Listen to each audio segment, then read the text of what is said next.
ചില കുട്ടികൾ അവർ നേരത്തെ പള്ളിയിലെത്തും.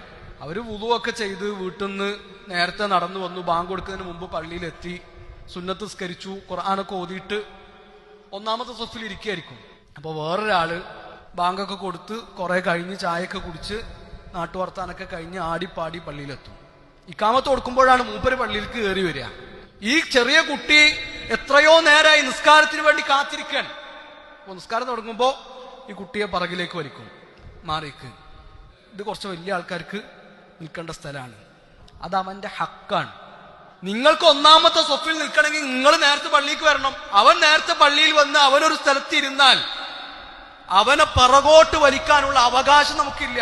അവൻ മുമയ്യിസാണെങ്കിൽ, കാര്യങ്ങൾ വേർതിരിച്ചറിയാൻ പ്രായമായ കുട്ടിയാണെങ്കിൽ, 7 വയസ്സായി 8 വയസ്സായി 10 വയസ്സായി, അവൻ നിൽക്കുന്ന സൊഫിൽ നിന്ന് അവനെ പുറകോട്ട് വലിക്കാനുള്ള അവകാശം നമുക്കില്ല. അത് നമ്മൾ അവന്റെ ഹക്ക് തട്ടിപ്പറിക്കാൻ